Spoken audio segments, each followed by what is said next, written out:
नमस्कार, मी आरती सावंत.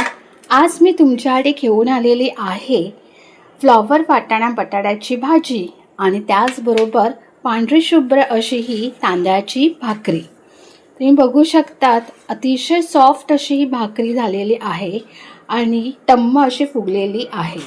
तर तुम्ही संपूर्ण व्हिडिओ बघा आणि ज्या कोणांना भाकरी जमत नाहीत त्यांच्यासाठी हा संपूर्ण व्हिडिओ आहे, तर नक्की व्हिडिओ बघा.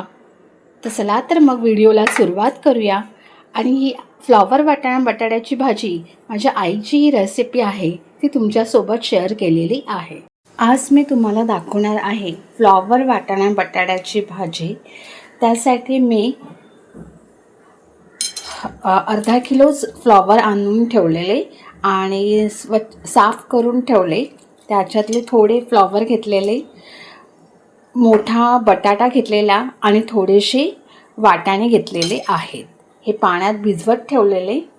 आणि फोडणीसाठी आलं, लसूण आणि हिरवी मिरचीचा खलबत्त्याने कुटलेला आहे. आणि त्याचबरोबर फोडणीसाठी 2 मध्यम आकाराचे कांदे चिरलेले आहेत, 1 टोमॅटो चिरलेला आहे, ओलं खोबरं आणि कोथिंबीर. कढई चांगली गरम झालेली आहे. 1 मोठा चमचा मी तेल घालत आहे. तेल चांगलं गरम होऊ दे.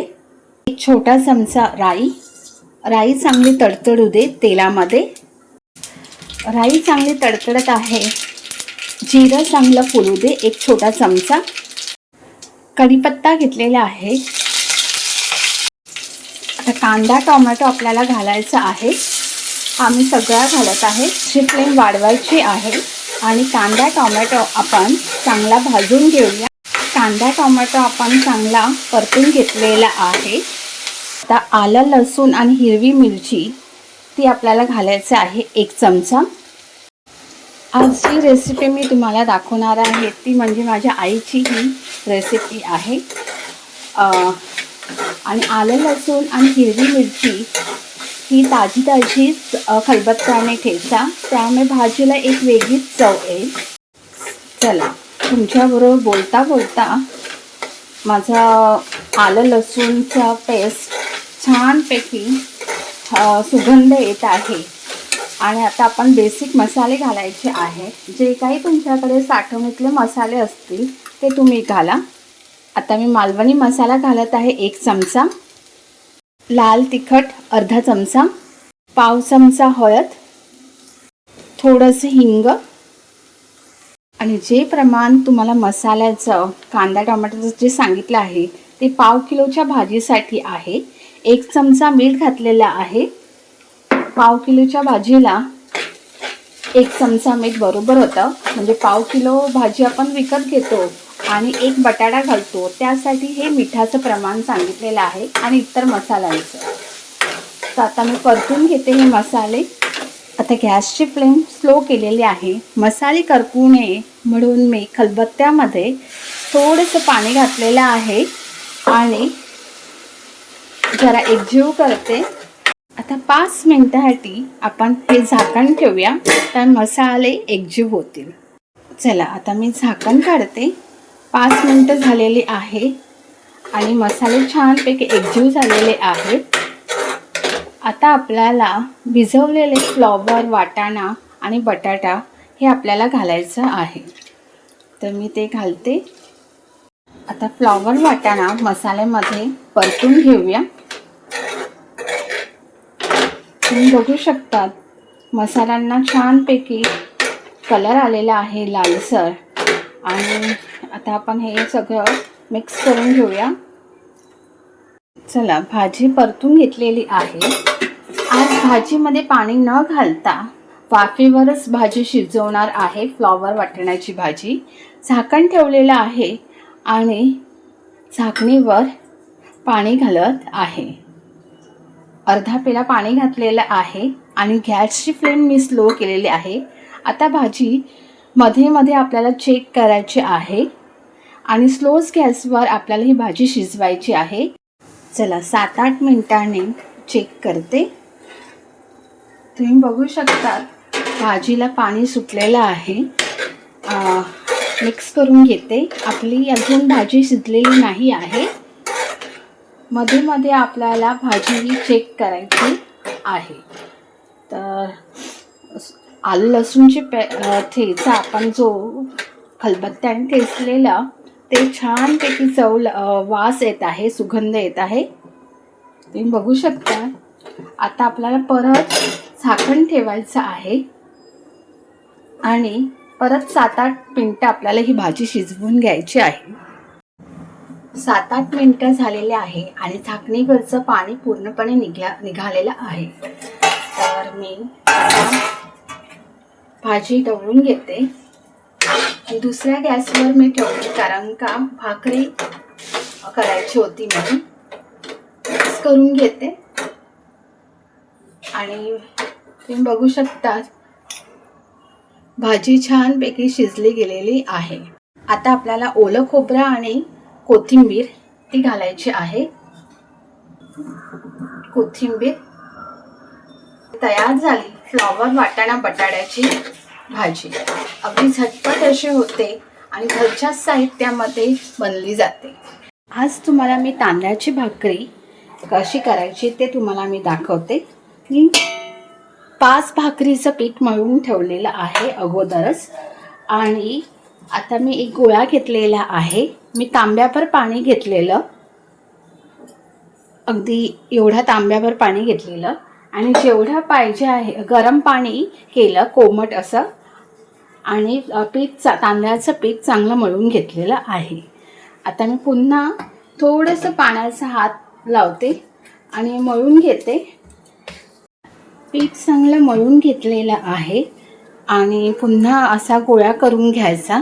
जर तुम्हाला मळलेलं पीठ घट्ट वाटत असेल तर पुन्हा हलकंसं पाणी घ्यायचं आणि मळून घ्यायचं. तर तांदळाच्या पिठामध्ये मी हे डीप करून घेणार आहे आणि हलक्या हाताने कडेकडेने असं प्रेस करून घेणार आहे. त्यामुळे भाकरी आपली थोडीशी मोठी होते.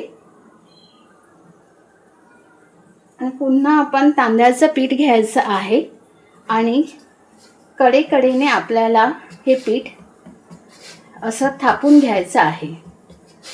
भाकरी अशी आपल्याला थापून घ्यायची आहे. जर आपल्याला ही भाकरीचं पीठ असं झाडून घ्यायचं आणि वाटत असेल तर पुन्हा आपल्याला तांदळाचं पीठ लावायचं आणि असं करून आपल्याला थापून घ्यायचं आहे. कडेकडेने असं थापून घ्या. सुरुवातीला जे कोणी नवीन बनवत असतील, थापत असतील भाकरी, तर एका पल्याचं एक पेला घ्या आणि त्यानुसार भाकरी बनवा आणि थोडं थोडं पाणी घालायचं आहे, कोमट पाणी. आता आपली भाकरी थापून झालेली आहे आणि अगदी अलगद आपल्याला असं थापायचं आहे आपल्या 4 बोटाने आणि मधून असं आपल्याला थापायचं आहे. त्यामुळे सगळीकडून आपली भाकरी थापलेली असते. भाकरीचा तवा चांगला गरम झालेला आहे. गॅसची फ्लेम आपल्याला स्लोच करायची आहे आणि पहिली भाकरी किंवा इतर भाकरी घालताना पहिलं तेल लावायचं. त्यामुळे भाकरी चिटकणार सुद्धा नाही. आता ही बाजू खालती पीठ आहे ते तर आपण वरून पाणी घालायचं आहे. जे आपण पाणी गरम केलेलं ते आपल्याला घालायचं आहे आणि सगळीकडून पाणी लावायचं. त्यामुळे भाकरी कुठूनही सुकणार नाही. आणि आता आपल्याला गॅसची फ्लेम वाढवायची आहे. आता भाकरीचं पाणी सुकलेलं आहे आणि असं कडेने आपण फिरवायचं आणि अलगद अशी भाकरी पलटवायची. आता बघायचं भाकरी शेकलेली आहे की नाही आणि कॉटनच्या कपड्याने किंवा काबिलताने कडेकडेने जशी आपण चपाती कशी शेकून घेतो अगदी तसंच आपल्याला शेकून घ्यायचं आहे. पलटून बघायचं. आता भाकरी पलटून घेऊया आणि सगळीकडून भाकरी शेकलेली आहे. आता कढईने सुद्धा आपल्याला भाकरी शेकून घ्यायची आहे. तुम्ही बघू शकतात भाकरी फुगत आहे. आणि जरी भाकरी नाही फुगली पण आपण गरम पाणी घातल्यामुळे भाकरी तासनतास आपली नरम होते. आता ही भाकरी चांगली शेकून घेतलेली आहे आणि चाळणीवर आपण ही भाकरी काढून ठेवायची. आणि तुम्ही बघू शकता दुसरी ही भाकरी आपली छानपैकी फुगत आहे. हे बघा मस्तपैकी अशी टम्म अशी भाकरी फुगलेली आहे. फ्लॉवर वाटाणा बटाट्याची भाजी आणि गरमागरम पांढरी शुभ्र अशी ही तांदळाची भाकरी. बरं का, एक पेल्याचे 2 भाकरी होतात. ज्यांना भाकरी जमत नाही त्यांच्यासाठी ही रेसिपी केलेली आहे. पांढरी शुभ्र भाकरी ही एका पेल्याचं प्रमाण म्हणजे 2 भाकरी आणि चमचमीत अशी ही फ्लॉवर वाटाण्याची भाजी. आजचं हे दुपारचं हे जेवण जर तुम्हाला आवडल्यास तर लाईक शेअर सबस्क्राईब करायला विसरू नका. Shri Swami Samarth. Bless you. Thank you. God bless you.